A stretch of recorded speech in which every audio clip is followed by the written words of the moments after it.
How's it going? We've talked about doing an announcement video for you, but since we have no announcements other than everything is canceled, you'll have to settle for my piano skills.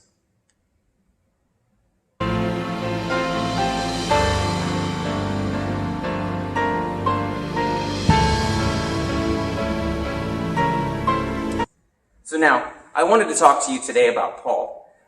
In the New Testament, Paul meets Jesus. The light comes down while Paul is on his way to arrest some Christians, probably kill a couple of them while he's there. I mean, why not? While you're on the way to arrest them, get rid of a few of them.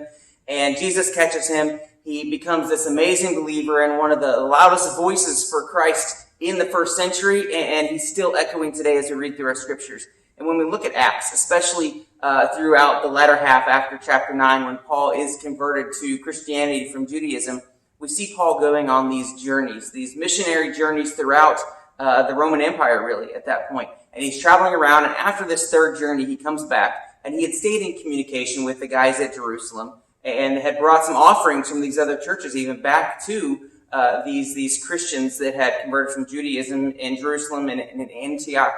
And now, after this third journey, Paul comes together, and we see it in chapter 21, starting in verse 15. It says, after these days, we got ready and started on our way up to Jerusalem. And Paul went with him, and it says he went in and he began to, in verse 19, began to relate one by one the things which God had done among the Gentiles through his ministry. And when they heard it, they began to glorify God.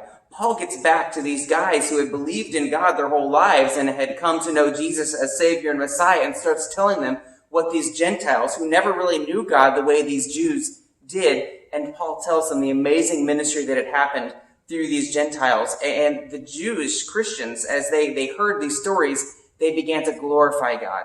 And that's what I want to share with you today. We're kind of on lockdown. Things are different now in our world. With our church, we have to adapt in order to overcome these challenges. But don't see these as a forcing you to stop. Just because you're quarantined at home, you don't have to stop sharing God's news. Paul was able to travel around the known world and share the gospel, stopping in city after city and share, and people heard what had happened and they glorified God. But what can we do? In our present day, with our technology, with our phones, with our neighbors around us, how can we continue to share God's love? And that today, I want to encourage you to go out virtually and share. Call your friends, call your neighbors, send an email, send a letter, get out a piece of paper.